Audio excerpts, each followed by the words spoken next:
राव नरेंद्र को बनाने के पीछे सबसे बड़ा मकसद ये है जी। कि एक तो सबसे बड़ी बात कि वो अहिरवाल बेल्ट से आते हैं और खासतौर पर उस बेल्ट से, नारनौल से, दक्षिण हरियाणा से, जहां कांग्रेस बुरी तरह कमजोर हो चुकी है जब से राव इंद्रजीत कांग्रेस को छोड़कर भाजपा में गए हैं। हम्म। और ऐसे में अब राव इंद्रजीत की काट भी ढूंढी जा रही थी। नाम चल रहा था कि कहीं कहीं ना कहीं राव दान सिंह को अध्यक्ष बनाया जा सकता है। उदय भान का पत्ता कटना था, ये लगभग तय था, लेकिन जिस तरह से मैंने बताया कि राव नरेंद्र के नाम से पहले चर्चा चल रही थी कि राव दान सिंह को अध्यक्ष बनाया जाएगा, लेकिन ऐसा हुआ नहीं। राव दान सिंह की जगह अब राव नरेंद्र बने हैं। राव नरेंद्र हाईकमान के बहुत नजदीक माने जाते हैं। और जहां तक गुटबाजी की बात है, तो इतना जरूर मैं आपको बता दूं कि 2009 में राव नरेंद्र हुड्डा के साथ आए थे। 2000 वैसे ये भजनलाल परिवार के बहुत नजदीक थे।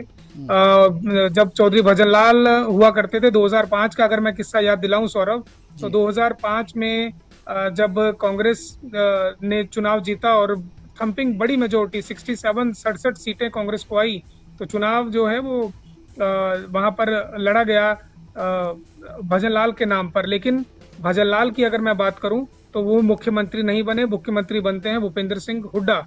और ऐसे में जब हजका का निर्माण हुआ 2007 में, तो 2007 में राव नरेंद्र सिंह जो थे वो हजका में हुआ करते थे और भजनलाल परिवार के बहुत नजदीक तीसरे बेटे के रूप में उनको माना जाता था। लेकिन वही भजनलाल के साथ दगा करते हैं और 2009 में अपने 6 में से 4 विधायक लेकर के, नंबर हो सकता है मैं कुछ एक आध डिजिट ऊपर नीचे का जी, विधायक लेकर के वो भूपेंद्र सिंह हुड्डा के खेमे में शामिल हो जाते हैं और फिर उन्हें स्वास्थ्य मंत्री बनाया जाता है 2009 का चुनाव जब वो लड़ते हैं। 2009 से 2014 के बीच विधानसभा में वो पहुंचे, नारनौल से ही उन्होंने चुनाव लड़ा, चुनाव जीता और विधायक बने। इसी दौरान उन्हें स्वास्थ्य मंत्री भी बनाया गया। उससे पहले लोकसभा का चुनाव भी लड़वाया गया, लेकिन वो हार गए।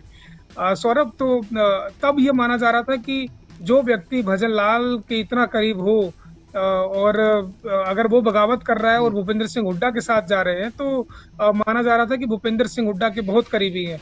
लेकिन हाईकमान पर इनका जो ट्रस्ट था वो कहीं ना कहीं बना रहा और 3 बार लगातार इनको चुनाव में टिकट मिला। 2014 में चुनाव में टिकट मिला, 19 में मिला, 24 में मिला।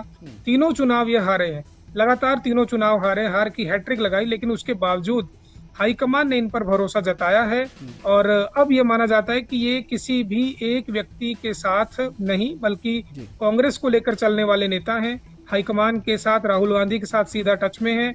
और भारत जोड़ो यात्रा जब हरियाणा से निकल रही थी राहुल गांधी, तो उस दौरान ये उनके साथ थे।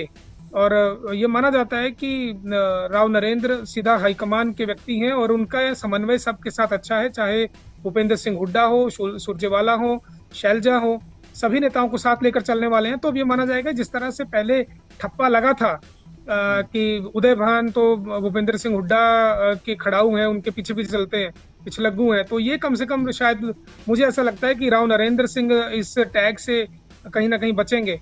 और सौरभ, एक दिलचस्प बात और बताऊं, 18 साल बाद गैर दलित SC किसी भी व्यक्ति से के बिना अब OBC व्यक्ति को कांग्रेस ने अध्यक्ष बनाया है। फूलचंद मुलाना से लेकर कुमारी शैलजा और उदय भान तक अब तक सिर्फ दलित समाज से ही व्यक्ति जो नेता थे वो अध्यक्ष बनते आ रहे थे। लेकिन अब की बार OBC पर दांव खेला है और क्योंकि हरियाणा में OBC CM है, तो ऐसे में माना जा रहा है कि OBC में अगर कांग्रेस की पकड़ कमजोर होती है तो उसको ठीक करने के लिए कहीं ना कहीं यादव बहुल्य एरिया से राव नरेंद्र को चुना गया। और राव इंद्रजीत की काट के तौर पर भी देखे जा रहे हैं। शुरू में राव इंद्रजीत के नजदीकी भी थे, लेकिन अब कहीं ना कहीं ये माना जा रहा है कि राव इंद्रजीत के खिलाफ और उनकी काट के तौर पर राव नरेंद्र सिंह को यहाँ पर लाया गया।